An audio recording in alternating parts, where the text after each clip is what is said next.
En Capital Radio, La Rueda del Marketing, con Eva Pastor y Raquel Martín. Bienvenidos a La Rueda del Marketing, el momento marketero de la semana. Hoy vamos a traer un capítulo que da mucho miedo. Da mucho miedo, pero va a ser un capítulo terroríficamente divertido. O eso esperamos al menos, ¿no? Muy buenas, Eva. Buenas, Raquel, ¿cómo estás? Pues muy bien, mira, la semana que viene es Halloween, entonces nosotros como buenas marketers sabemos que estas fechas hay que utilizarlas para conectar emocionalmente con nuestra audiencia. Total. Y eso es lo que vamos a hacer. Hoy vamos a contaros cómo aprovechar estas fechas, en este caso Halloween, para poder comunicar y para poder conectar con el pues público. Sí, porque al final Halloween nos permite hacer campañas creativas, divertidas, diferentes.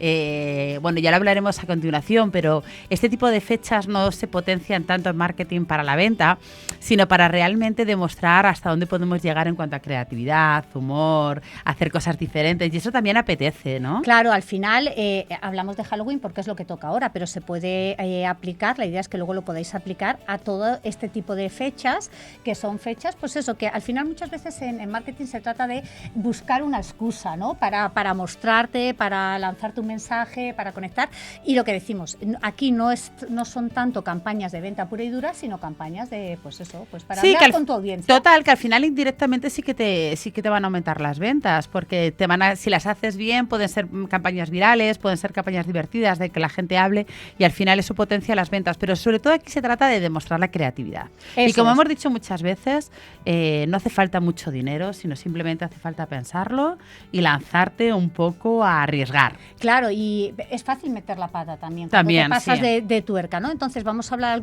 por ejemplo, de algunas campañas geniales como la que hizo Burger King con McDonald's, ¿vale?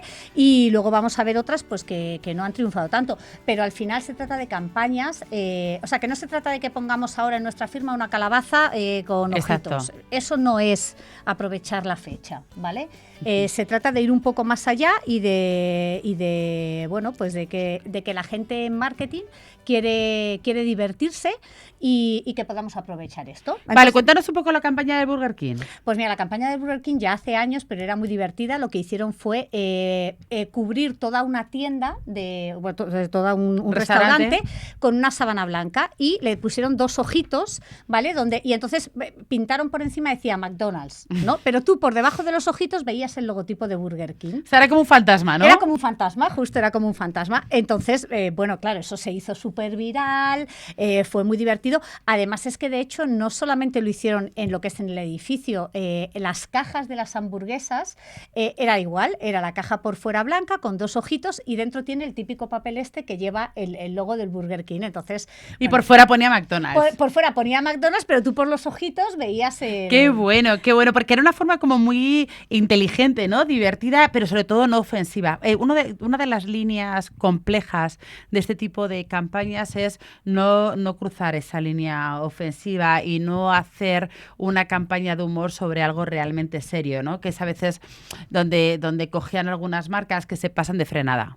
Claro, ni tampoco se trata de, quiero decirte, la gente no quiere que remuevas pesadillas suyas, no se trata, Halloween es, pues eso, hacer algo jugando con el humor, ¿vale? Que es verdad que aquí en España, o la gente que somos un poco más mayor, somos como un poco reacios al tema Halloween, ¿no? A mí me parece una americanada, ¿sabes? Pero que si se juega bien las cartas, pues se pueden hacer cosas muy sí, a lo muy que hablábamos divertidas. antes, ¿no? Ser un poco la excusa. Yo me acuerdo que hizo IKEA una campaña que me encantó porque me sentí como súper... la que tiene ahora, la de la convivencia. Esa. La de convivencia no tiene año. por qué ser un error. Sí, esa es buenísima, ¿sabes? Que al final tienes que conocer también a tu audiencia, es lo que decimos. Si tu audiencia es una audiencia pues más conservadora, puedes permitirte unas cosas. Si tu audiencia es una audiencia más joven, pues puedes permitirte otras. Exacto, lo que se trata es, como siempre decimos, primero vamos a analizar quién es nuestro cliente potencial. En el caso de IKEA, pues quiénes son, pues gente joven que está amueblando su casa. Normalmente tú cuando vas a IKEA, pues cuando tienes tu primera casa, empiezas con la convivencia, empieza a ser un drama. No, incluso ahí en alguno de los anuncios de las de IKEA es con la convivencia con con los padres, ¿no? La hija que entra a casa de los padres y está montado allí un tal, ¿sabes? O sea, está muy bien lograda. Esa campaña es muy buen ejemplo. Recuerdo también una de Netflix cuando Stranger Things, que también montaron una especie de espacio inmersivo y bueno, la gente hacía colas y tal para verlo.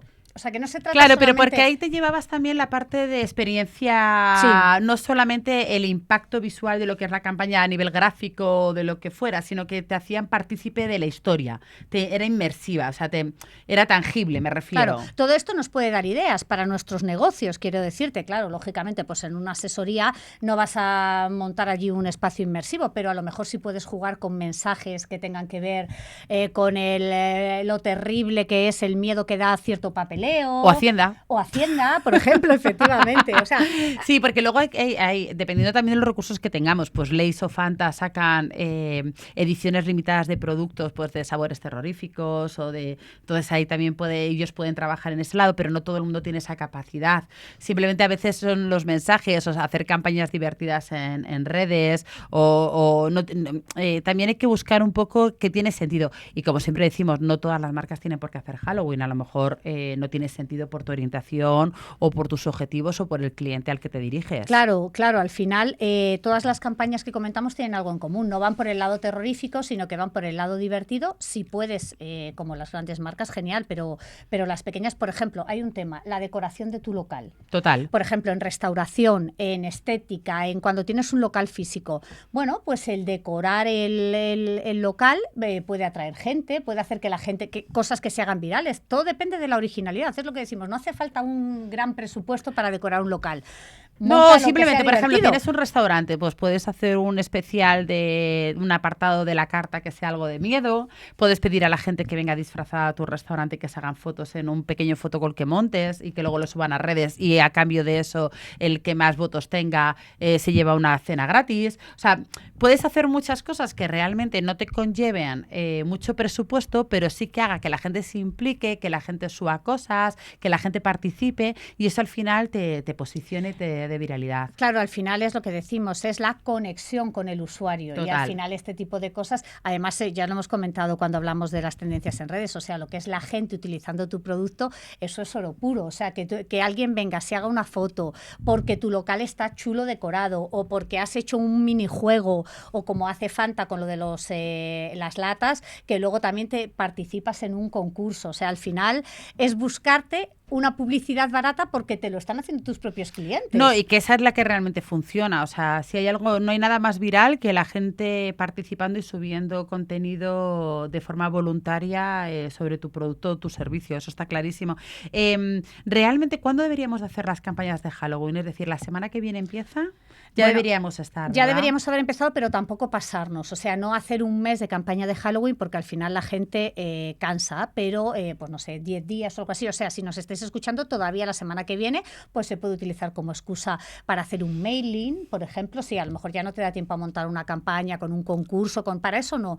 Pero esa pequeña conexión, ese mensaje divertido, esa creatividad divertida. El año pasado, recuerdo, era una gente de hosting con la que trabajo que habían montado un banner, ¿sabes? Y en plan, pues esto, que tu web se quede sin recursos cuando más tráfico tiene, da un miedo que te cagas, ¿sabes? O sea, es la excusa, pero era divertido, ¿sabes? No, entonces... y toca la parte de dolor realmente del cliente, que es lo que hablamos siempre, ¿no? O sea, ¿cómo hacemos las campañas? Las campañas tienen que estar basadas que toquen el dolor o el placer de nuestro cliente potencial. En este caso, un hosting, lo que más miedo te da es que te quedes sin web cuanto más tráfico tienes, con lo cual están trabajando con mucho humor esa parte terrorífica que tiene y ese miedo que tiene su cliente, ¿no? Entonces, está muy bien llevada. Si dijéramos, por ejemplo, la fórmula para redes, como tú hablabas antes, en este tipo de campañas no se trata de vender, tendríamos que calcular un 70% de diversión y un 20% de marca y un 10% de venta. El objetivo final, como siempre, es la venta, pero un poquito más sutil en este caso. Sí, aquí el objetivo es mostrar la creatividad y ser divertidos, intentar tocar la parte emocional del cliente, pero no tanto para vender como el objetivo, sino para impresionar. Eso es. O para movilizar, o ¿sabes? Pero no como el resto de campañas como las que vayamos a hacer en Black Friday, que en Black Friday vamos a trabajar un 70% venta, un 20% marca y un 10% diversión. Es Bien, todo lo contrario es que en un todo lo Halloween. contrario. Claro, y bueno, aquí tenemos herramientas, tu preferida, Canva. Y Canva inteligencia tiene artificial. Canva inteligencia artificial, como no, pero Canva tiene, por ejemplo, muchas plantillas de Que ya están Halloween y tal. predefinidas, Claro, claro. que luego puedes adaptar y que te dan, oye, pues lo que decimos, que puedes hacerlo de una manera más o menos sencilla. Y luego, por lo que hablamos siempre, intentamos hacer cosas supernaturales. Muchas veces un vídeo hecho con un móvil divertido, con nuestro equipo de la oficina, o nuestros camareros, o nuestros dependientes, grabando un vídeo, gastándose de bromas, un susto, y yendo disfrazados con el móvil, muchas veces eso es mucho más viral que trabajar cosas súper profesionales, con plantillas, etcétera. Sí, y luego, bueno, lo que decimos, hay que huir, aunque sea Halloween, ¿vale? Monstruitos y tal, hay que huir de cosas gore, de cosas de mal gusto, Total. ¿vale? Eso no... Y luego analizar, como decimos siempre, vamos a intentar analizar todo lo que hagáis para que el año que viene repetir solamente las cosas que os haya funcionado, apostar siempre por reforzar la propuesta de valor de la marca, es decir, no olvidemos que el objetivo es reforzar esa parte de valor y esa propuesta que tenemos a través del humor y de cosas creativas utilizando Halloween como excusa, pero siempre con ese objetivo. Ya analizamos.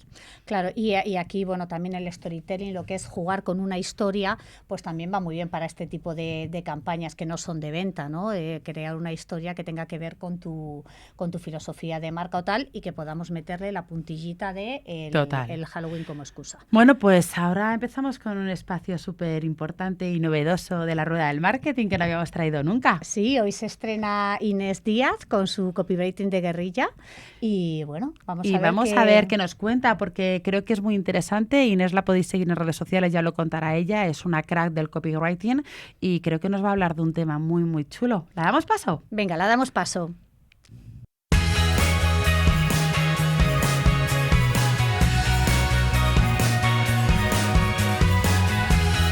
Copywriting de guerrilla, para conquistar la mente de tu cliente ideal usando palabras.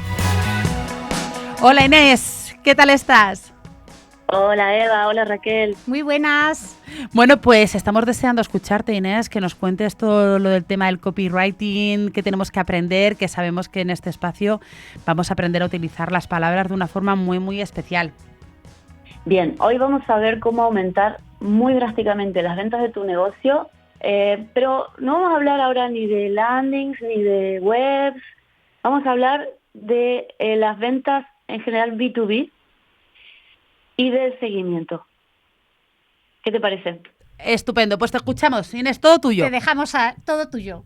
Ok, resulta que los números cuentan que el 80% de las ventas necesitan al menos 5 seguimientos, 5 contactos, porque la mayoría de las ventas no se cierran ni en el primero ni en el segundo, ¿vale? Y también que el 44% de los vendedores renuncia en el primero o en el segundo intento, lo cual es un sinsentido. O sea que has contactado con un desconocido, has agendado una reunión, has quizás investigado a la empresa de ese cliente, posible cliente, y después de todo ese esfuerzo, cuando tienes el primero o el segundo contacto, lo abandonas, ¿vale? De todo esto podemos deducir que solo haciendo un seguimiento y haciendo un buen seguimiento podríamos aumentar muchísimo los cierres de venta de nuestro negocio. Ahora, la pregunta que se nos plantea es ¿por qué pasa esto? ¿Por qué son tan pocos los vendedores que persisten? Entonces yo le encuentro y vamos a comentar hoy solo 2 de esos motivos. Uno es no conocer la teoría de los 20 impactos, que ahora vamos a ver. Y el otro es no echarle imaginación a cómo hacer un seguimiento para que resulte más interesante, cosa que también vamos a ver y les voy a dar un par de ideas, ¿vale? Entonces, ¿qué es esto de los 20 impactos? Esta es una teoría que no ha sido superada, es decir, sigue vigente, porque si bien los mercados y la tecnología de los mercados cambia, la mente del ser humano no ha cambiado prácticamente. Entonces, en 1885, en el que se considera el primer libro de publicidad, Thomas Smith dijo que hay 20 impactos, una secuencia de 20 movimientos en nuestra mente antes de comprar. Y los voy a enumerar, son Prestar atención al número 8, porque acá también hay una clave. Dice, la primera vez que una persona percibe un anuncio, no lo registra. La segunda vez tampoco lo nota. La tercera es cuando recién lo registra. La cuarta débilmente recuerda haberlo visto. La quinta lo lee, lo escucha o lo mira. La sexta se mete dentro del anuncio. La séptima le incomoda un poco volver a encontrarse con él. La número 8 es, aquí está ese maldito anuncio otra vez. La 9 es, quizás me esté perdiendo de algo. La 10 es, ¿conozco a alguien que también lo haya probado? La número 11 es, ¿esta marca cómo es que invierte tanto en publicidad? La número 12 es, quizás este sea un buen producto. La 13 es, quizás este producto esté muy bien. La 14, venía pensando en tener algo así. La 15, lástima que no tengo dinero para comprarlo. Un momento, quizás sí tengo. La 16 es, en cuanto pueda me lo compro. La 17 es, cuando me lo compro. La 18, qué lástima que todavía no lo tengo. La 19 es, cuánto dinero tengo en la cuenta. Y la 20, al fin lo compro. Entonces, no sé si has notado que la 8 es rechazo. Pasamos por el rechazo antes de decir que sí, ¿vale? Pero bueno, entonces, si yo entiendo que necesito que la mente del otro pase por estas fases, puedo entender mucho mejor que el seguimiento es algo necesario, ¿sí? No es simplemente insistir de una manera tonta, ¿vale? Entonces, por eso tenemos que abandonar la idea de que el seguimiento es llamar o escribir y decir simplemente, hola fulano, ¿has mirado nuestra propuesta? ¿Qué tal va lo mío?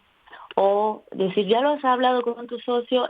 Bien, estas preguntas de insistencia que son un poco, no son cómodas para el mismo vendedor, con lo cual son incómodas también para el candidato. Entonces ahí es cuando escuchamos que nos dicen, sí, bueno, hemos decidido dejarlo para después de Navidad, o según la fecha te pueden decir, hemos decidido dejarlo para después del verano, o no he tenido tiempo de mirarlo todavía. Bien, este es el punto de incomodidad en el que el 44%, repito, casi la mitad de vendedores abandona, porque no quieren ser pesados. Entonces, ¿cómo podríamos hacer? Ahora que entendemos la importancia del seguimiento, ¿cómo podemos hacer para que ese seguimiento no sea tan ortopédico, tan incómodo para las dos partes? Entonces la propuesta que les traigo hoy desde Copy es crear un mensaje que sea interesante para ese posible cliente. Entonces te reúnes con tu equipo comercial o tú contigo mismo si trabajas por tu cuenta y hagas una lista de creencias o mitos del sector que están equivocados, que hace que la gente le cueste comprar porque tiene ideas erradas, o cosas que son interesantes y enriquecen la decisión de compra. Por ejemplo, en un caso que era un seguro para arquitectos, porque yo escribo para marcas, ¿no? Entonces estábamos preparando este material y mi cliente me explicaba que los seguros más económicos, los más conocidos, podían ofrecer ese precio porque en sus contratos incluían una cláusula que les traía un beneficio aparente a corto plazo al que contrataba ese seguro, pero a largo plazo le traía pérdida. Y esto la gente lo desconocía, pasaba por alto la cláusula, no le daba importancia. Entonces, por ejemplo, explicando cómo funciona esa cláusula, le estamos dando a ese candidato a cliente una herramienta para evaluar mejor su compra. Tanto si nos compra a nosotros como si le compra a otros, esto le es útil, le interesa saberlo. Después pasamos a decirle, evidentemente, que nuestros contratos no incluyen esa cláusula, que tienen otra. Bien, entonces entiende mejor nuestra propuesta. Pero le hemos dado una información que es útil, ¿vale? Por ejemplo, en otro caso, que lo que tratábamos era de conseguir marcas que alquilen camiones refrigerados, ¿no? Entonces estos camiones refrigerados eran de alta seguridad. Y este tema tiene un montón de de asuntos que el cliente final igual no conoce, ¿no? Y cosas que son muy interesantes, por ejemplo, cómo funciona si hay un robo en carretera, cómo es el protocolo de seguridad, ¿vale? Entonces, este tipo de temas, uno en una reunión de ventas no tiene tiempo de abordarlo, pero sabe que son interesantes.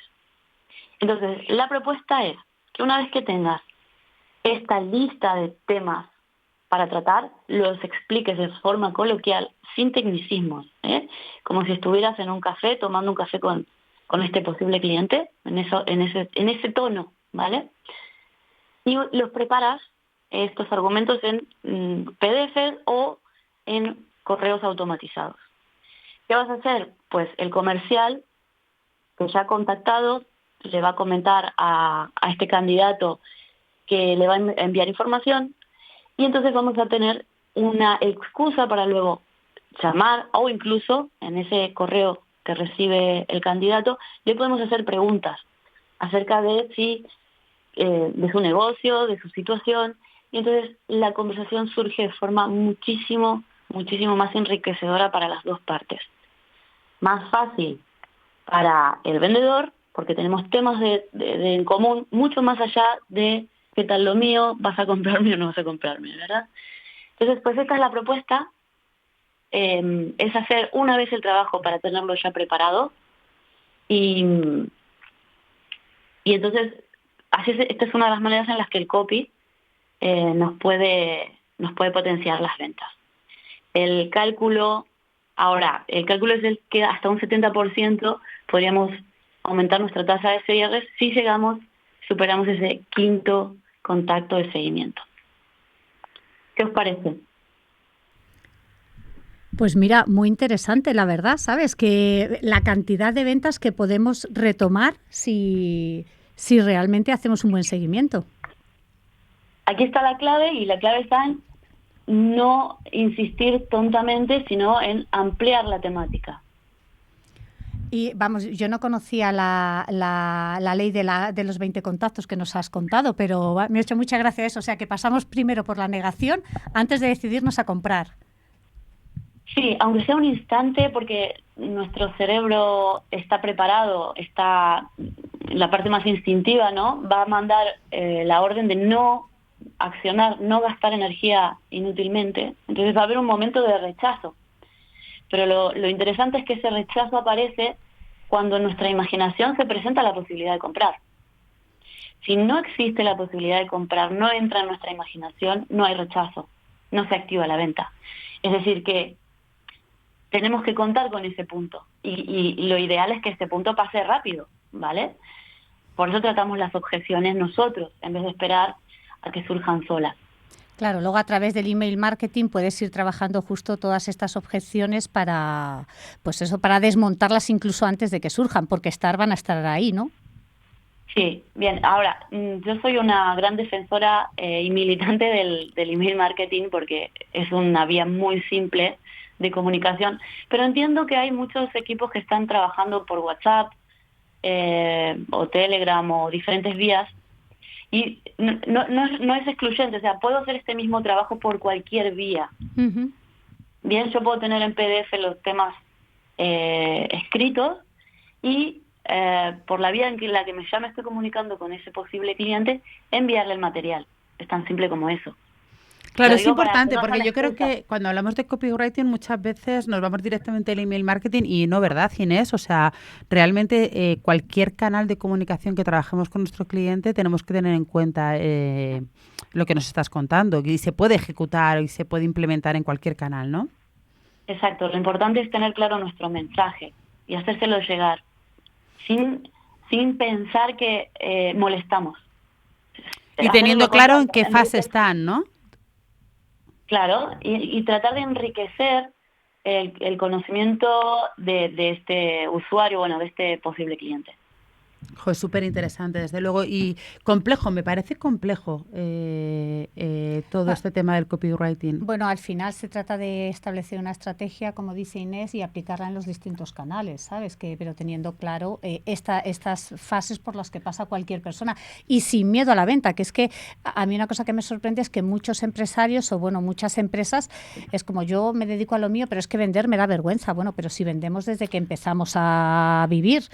Sí, pero digo que me parece complejo porque tienes que tener muy estudiado al cliente, ¿no? El cliente potencial, Inés, es súper importante tener muy claro, ¿no? Quién es tu cliente, cómo se comporta, o sea, todo lo que hablamos siempre en marketing de analizar quién es tu customer, ¿no? Tu cliente potencial.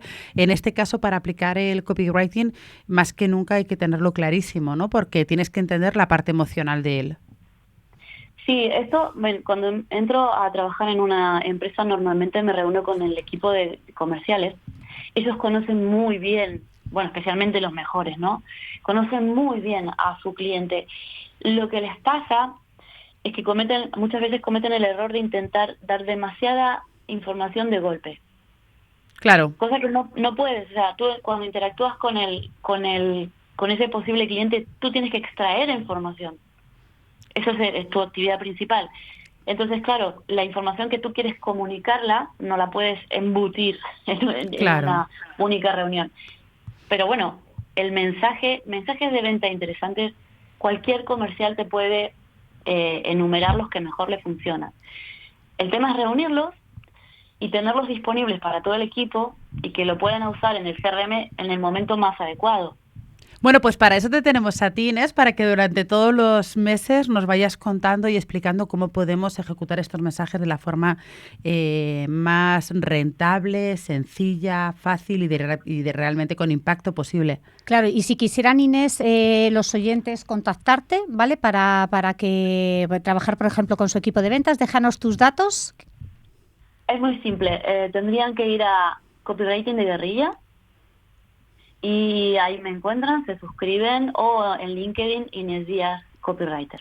Muy bien, Inés, pues muchísimas gracias por este espacio súper interesante. Te esperamos el mes que viene con muchas ganas de más copywriting y más Inés y más marketing de guerrilla. Muy bien, hasta la siguiente, Inés. Chao. Hasta la próxima, chao, chao.